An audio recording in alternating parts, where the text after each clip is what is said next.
I would like to invite Shrey to come forward, please.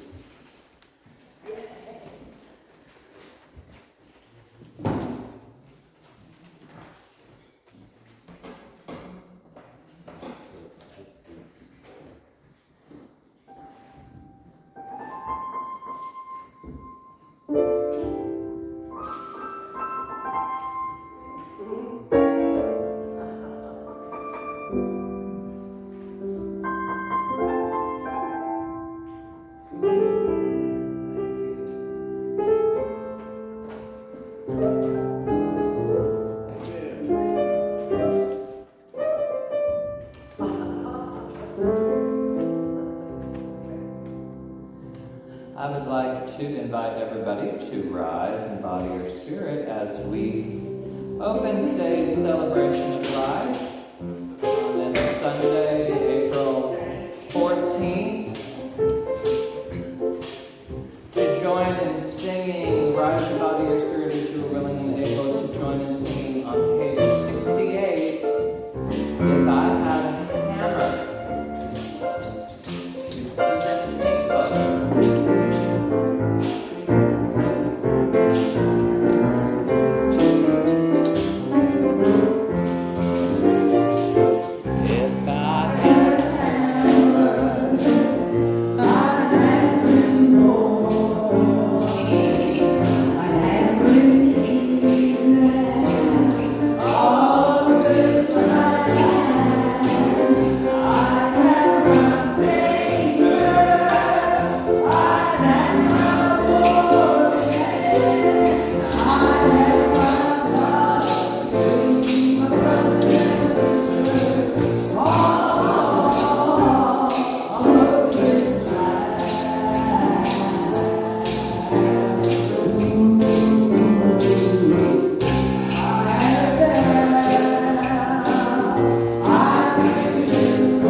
Welcome to the first existentialist congregation of Atlanta. We are a spiritual community philosophically based on existentialist and feminist principles, dedicated to human liberation and protection of the natural world.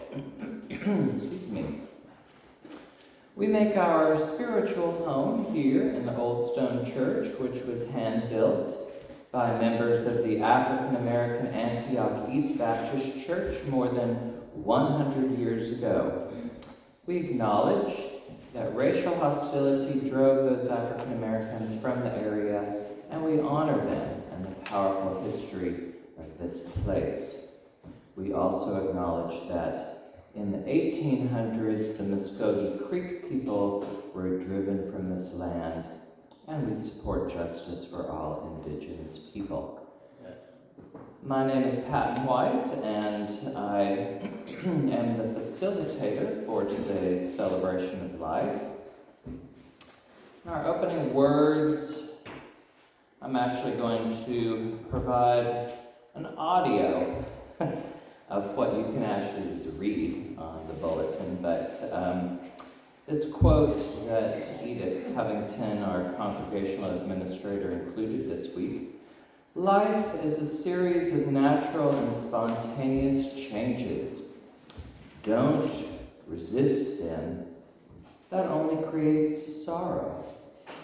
Let reality be reality. Let things flow naturally forward in whatever way they like." And to accompany that, I will invite you, as you are willing and able, to participate in an opening movement event. If you would like to stand or rise in body or spirit as you are willing and able. So a Qigong movement that I embrace quite often, it's called Shake the Tree. And I also find it related to, in the body-mind centering work of Bonnie Bainbridge Cohen, the synovial fluid, which is the fluids that are in between all of our joints and that keep them loose and rubbery and jiggly. And so, to start embracing the tree, you just start bouncing with your knees, your hips, your ankles, and letting all of the joints loose, lubricate. This is a mood enhancer, and so if you bring a smile to your face, it will perhaps shift your mood in a different direction, or you can just smile with your body. Thank you. Let this loose, rubbery, jiggly synovial fluid shaking the tree remain with you throughout today's celebration of life. If anybody has a congregational announcement they would like shared, there are some pieces of paper or cards, and I invite you to write that information down as Leon has modeled, and I will read those a little bit later in our celebration of life. Do we have anyone here who might be here for the first time, or second time, or maybe hasn't been around for a while? Who sitteth on the second row there? Sally and I haven't been on a while. We started out with COVID, and the other day we realized how much we missed you all, so here we are.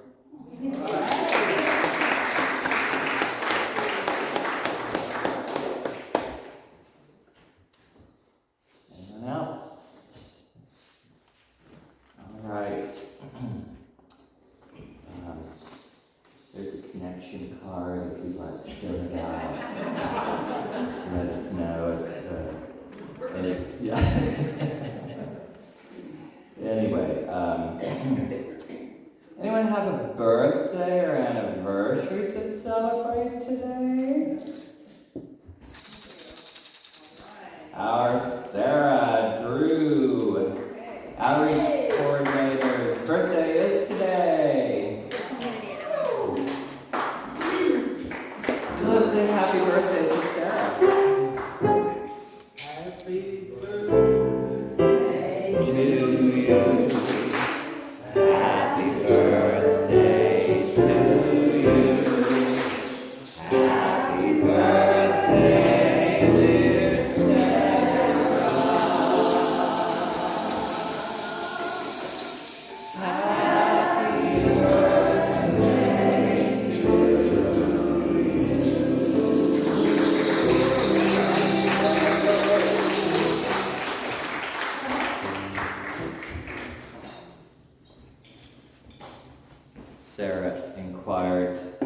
did you know it's my birthday?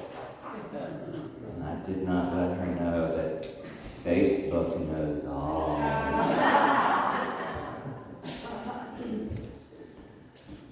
For good or bad. Anyway, we will now move on to our next congregational song, which is in the new book, which is organized alphabetically. Turn to the H's. Here comes the sun.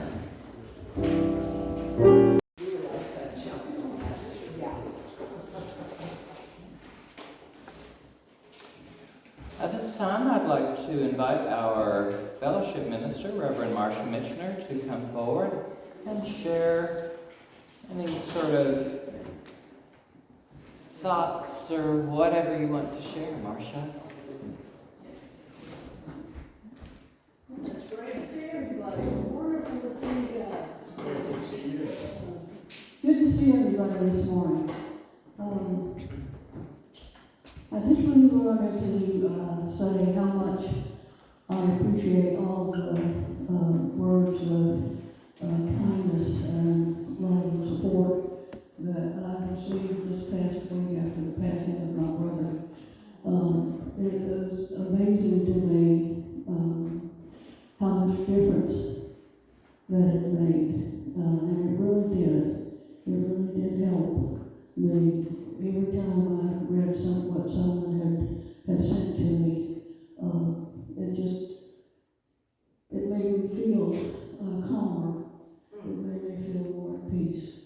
And I really do appreciate that. And I want you to think about that and encourage you that when you know someone that has lost someone or who is going through a hard time for whatever reason that it might be, that you reach out.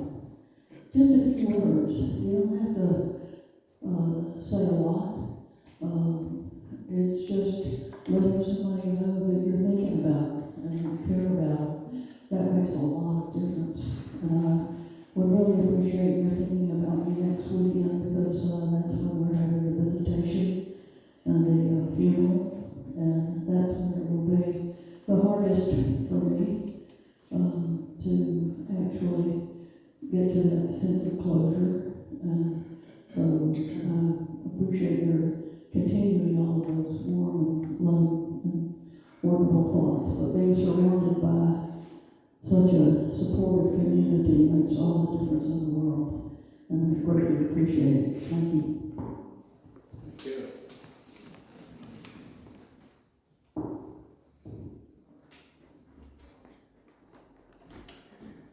Our community announcements this week.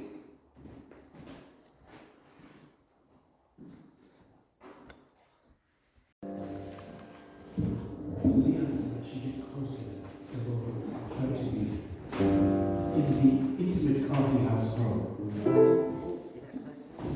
I can just lean into it like this.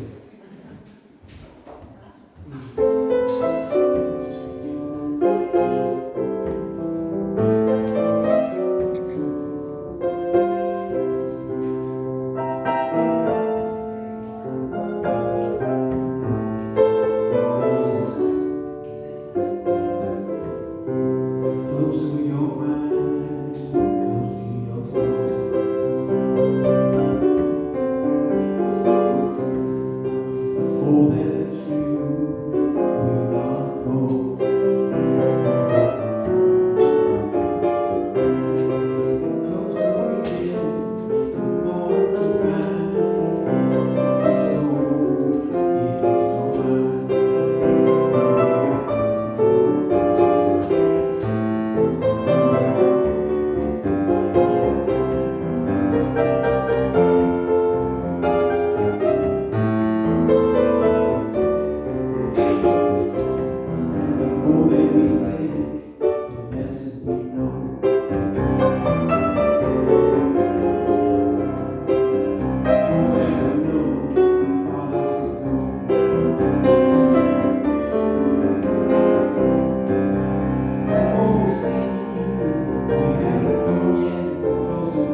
bring our featured speaker for today, Dr. John Herman, forward.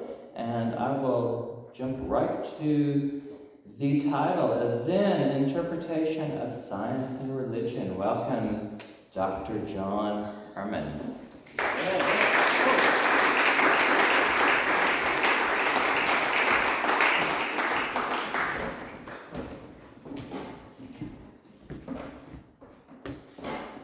Good morning.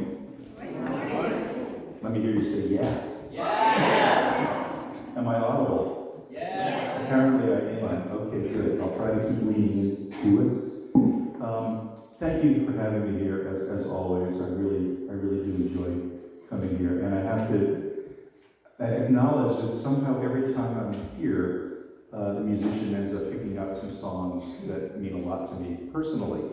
Like right after the pronouncement of marriage and the obligatory kiss, the hammered dulcimer player played "Here Comes the Sun" at our wedding. Isn't that nice? And the hammer song, I have also a special attachment to because I really appreciate the history of the song, which, believe it or not, was a union song and was part of the blacklisting of the Weavers. We didn't get a lot of airplay because the hammer was not, a mild hammer for carpentry. It really meant something in terms of call for action. And the line that was changed, but actually you can kind of understand what it was years ago. It was originally the love between all of my brothers, because it was referring to brothers on the union line, fellow workers. I think that new words have improved it, but I kind of understand the emotional valence of the original. I really should wash my glasses, but somehow whenever I do that, things don't get any clearer. I think age might have something to do with that, I'm not sure. It's happening to me and my wife, though. The other day I walked into the house and I said, it might rain. And she looked at me aghast and said, "You're having a migraine?" Okay, that's all by way of introduction before I really bring you down to the talk today on such a happy day. Zen is this topic that can run you down a lot of blind alleys, can be very confusing and very perplexing. Everybody seems to know a little something about it, but what everybody knows about it is always different than what everybody else knows about it. I knew a guy a long time ago, and his friends described him as very Zen. And from what I could tell, it was because he lived in a cabin in the woods, spoke in kind of, quasi paradoxical koan-like language, and when we had him over for dinner, he licked his plate after the meal. And so I suppose that's a very Zen behavior in some way. But to get a little professorial on you, and I'll try not to get too professorial, but I actually brought a handout like I did last time. Has it circulated? No. Well, you probably don't need it. I may not read from it, but there are about 20 copies of a handout with some passages from the first one I'll be talking about today. But just to kind of get us on the same page a little bit, the word Zen itself is, if there's anything to know about Zen, it's that Zen is the word is a Japanese mispronunciation of a Chinese mispronunciation of a Pali word or a Sanskrit word, which is technically refers to a later stage of absorption in the meditation process. Do I have that right, Justin? Seventh dhyana, yeah. But over time comes to mean something like meditation. And so when they say Zen Buddhism, they mean a branch of Buddhism that emphasized meditation as it was developed. And the term Zazen simply means sitting meditation, or sitting in Zen. Zen referred historically to particular lineages that developed first in China, then in Japan, and then eventually in Canberra Park, like with the Soto Zen Center. And lots of things, though, are related historically to Zen, like the arts. tea ceremony, swordsmanship, horsepersonship, rock gardens, and archery, yes, of course, motorcycle maintenance, but one of the aspects of Zen that always interested me and drove me the craziest was a kind of loose philosophical movement or a cluster of philosophers that were affiliated with the Kyoto University in Japan that developed a form of Zen-based philosophizing that had resulted with its encounter with European philosophy, especially existentialism, continental philosophy. And so it was a very kind of sophisticated Zen-based philosophical hybrid that as the American universities, their philosophy departments were, killing each other, debating between analytical and continental philosophical approaches, though those are the only two approaches in the world, that what was going on in Japan was a very, very different vector altogether. And somehow I'm going to try to talk about this branch of Zen, and one writer in particular, and how he dealt with the issue of science and religion, and do so in a way without getting overly technical and philosophical and professorial. Good luck. Okay. I don't know if I can really do it, but I'll give it a shot. Are you kind of with me so far in what I'm trying to do? Yes. Right. The guy I'm writing about was named Nishitani, Keiji Nishitani. He was probably the hardest and most demanding of all the Kyoto School philosophers. One of my students talked about having nightmares months after I assigned a book of his. And a colleague of mine, when we were discussing course development, I said, so do you assign Nishitani in this class? And he said, I don't assign any Kyoto School philosophers because I find it all equally unintelligible. So I'm going to try to make it intelligible. People talk about science and religion from different angles. And Nishitani's approach was to say that science really, struck a fatal blow, as it says in the first passage that you have here, to religion, not by things like challenging the existence of God or forcing rethinking of the creation story.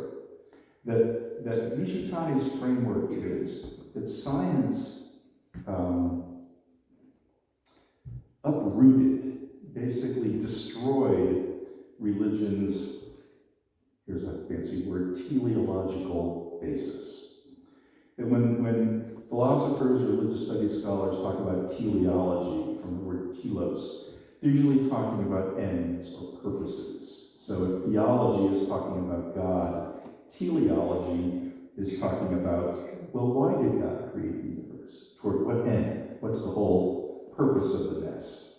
And the scientific worldview, as far as Nishitani was concerned, sort of landed a death blow on religion for its teleological basis. Because science reveals everything to be kind of mechanistic, predictable, forces that don't seem to have any purpose. There's no reason why the female praying mantis eats the male praying mantis after the mating. Or as a folk singer in New England wrote in a song about the weather, he said, the sun shines bright on the good and the bad, and it doesn't really matter what we do because the weather doesn't give a damn. And kind of a starting place for some Buddhist thinking and for certainly Taoist thinking in China. And, one could say some existentialist thinking is that the universe doesn't really give a damn.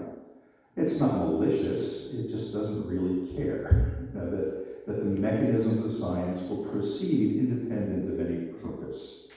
And if you're already a kind of well-adjusted existentialist and say, well, yeah, what's the point? Meaning what's my point? What's the big deal? then you can go get snacks now. And because there may not be anything else to add to this. But Nishitani's take, and I think he's in some ways accurate, is at least in the West, that having the teleological worldview of religion shattered by science has left humankind in a state of real crisis, a state of real despair and loneliness, that Nishitani refers to it as a kind of a destruction of the home. He says, I'm sort of, again, this is glancing at the pithy quotations here, that it reduces the universe to a greenhouse with all of its windows smashed, or an egg with its shell, which constitutes its life environment, broken. And I do know people with similar stories of feeling like science is shattering the kind of warm, comforting view that religion has offered them.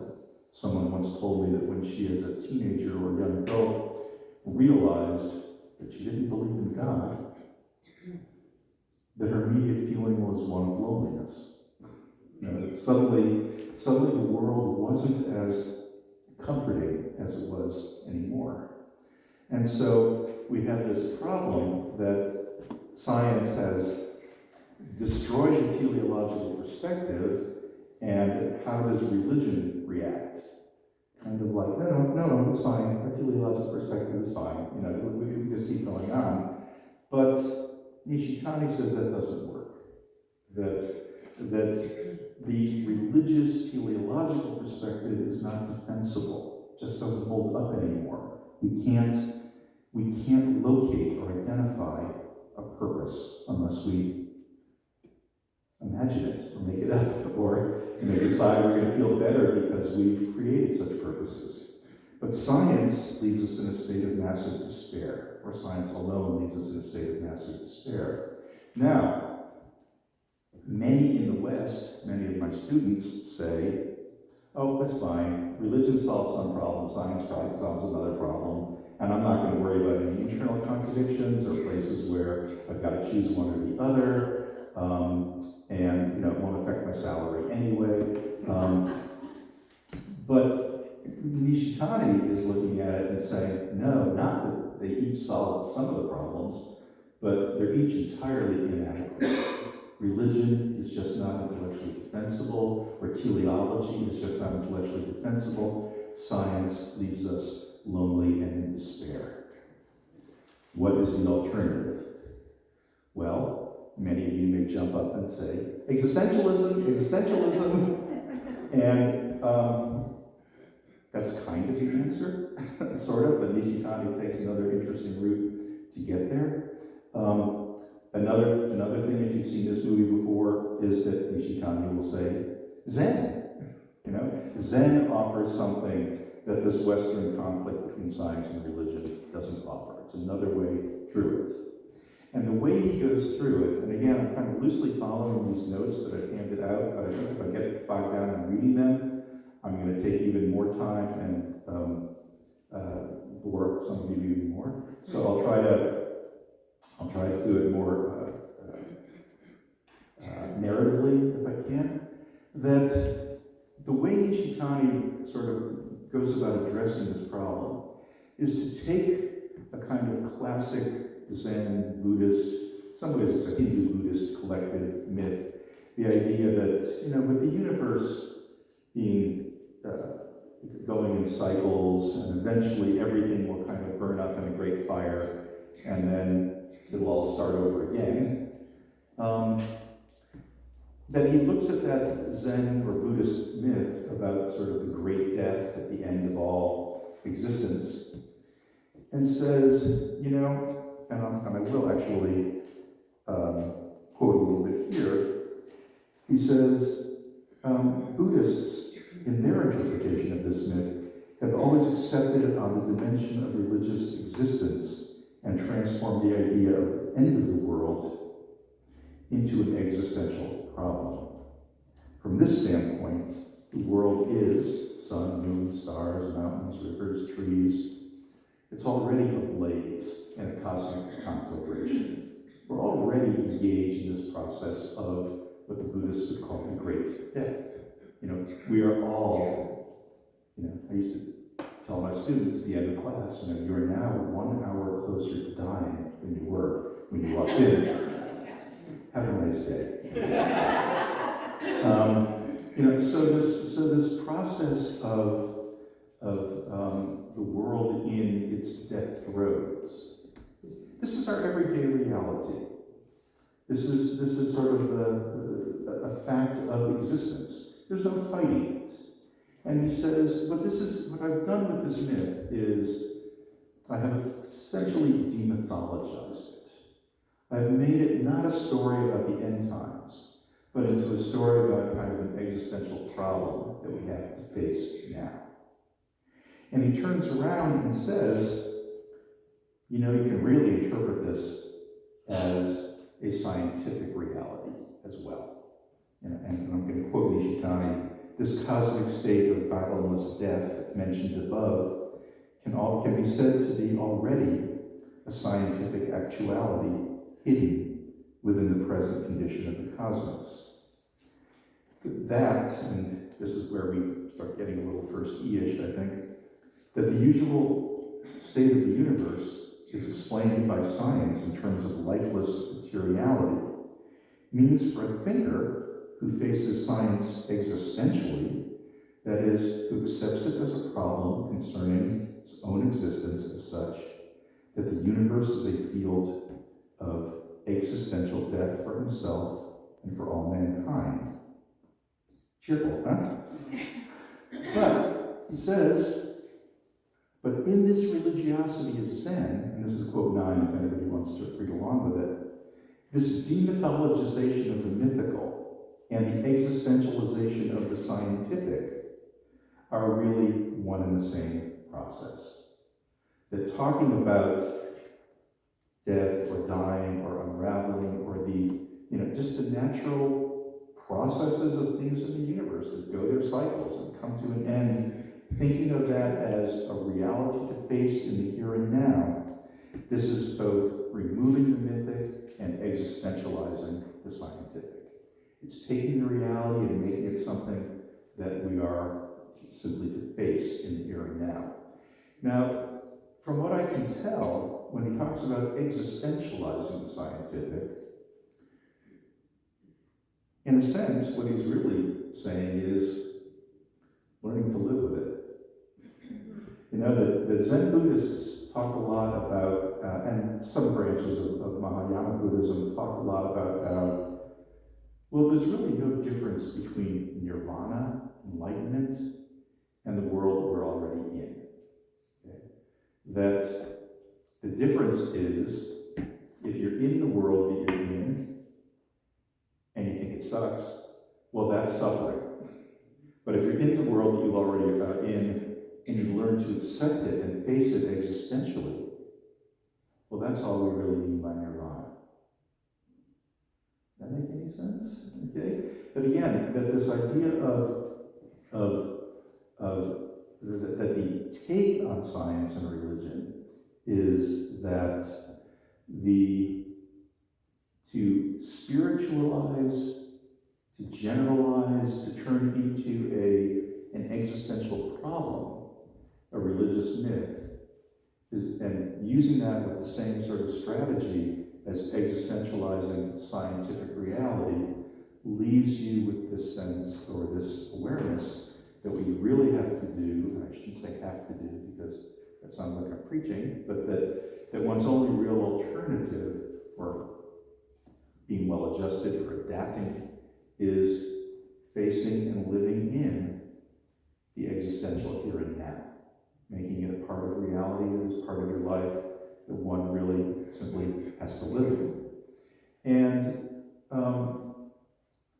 if none of this makes any sense to you, if you say, well, I don't really think that I'm suffering, or I don't think I'm dying, or I don't think the world is coming apart, I think the Buddhist or the Zen reaction is, oh, that's okay. No skin off my nose. I'm really fine with that.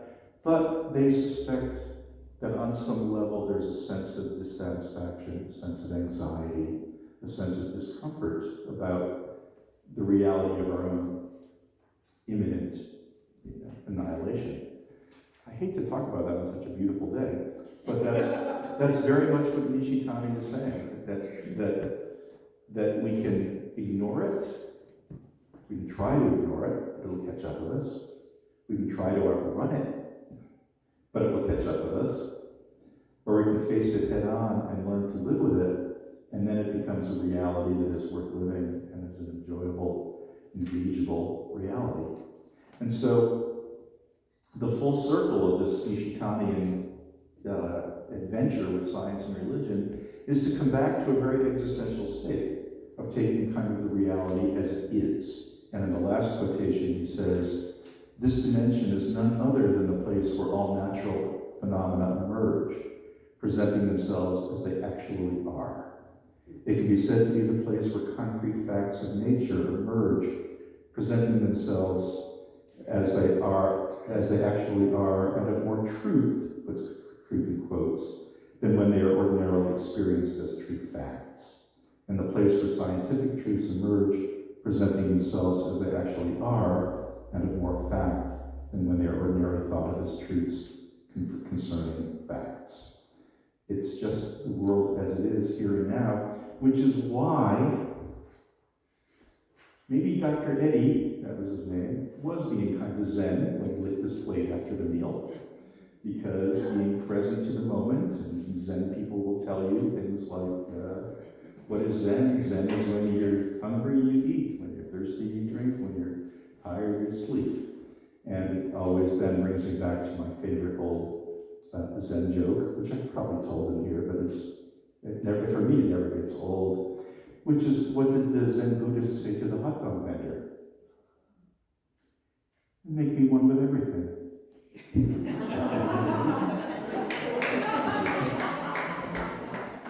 Thank you.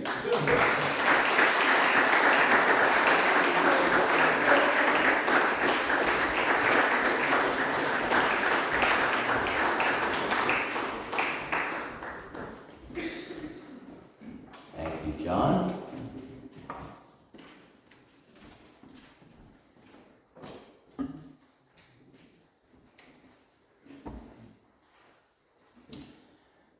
Before we sing our closing congregational song, I just wanted to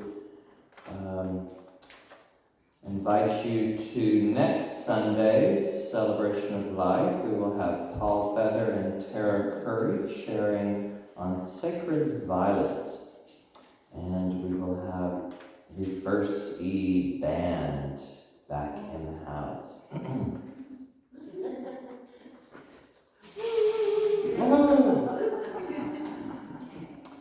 So our closing congregational song is on page 114. Let's get together. Let's stand or rise in body or spirit as you will at the table.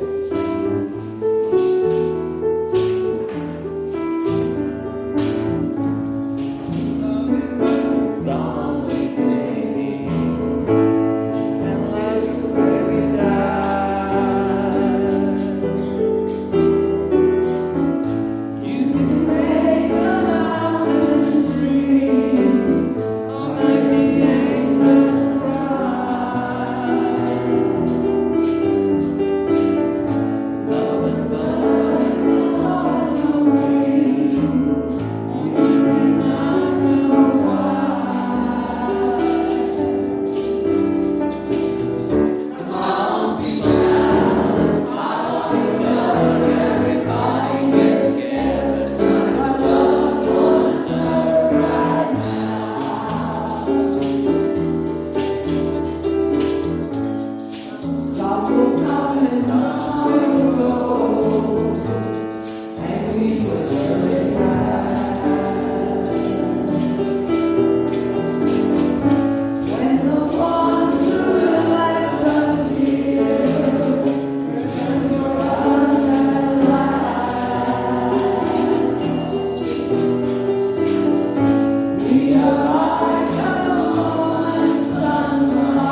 Our closing words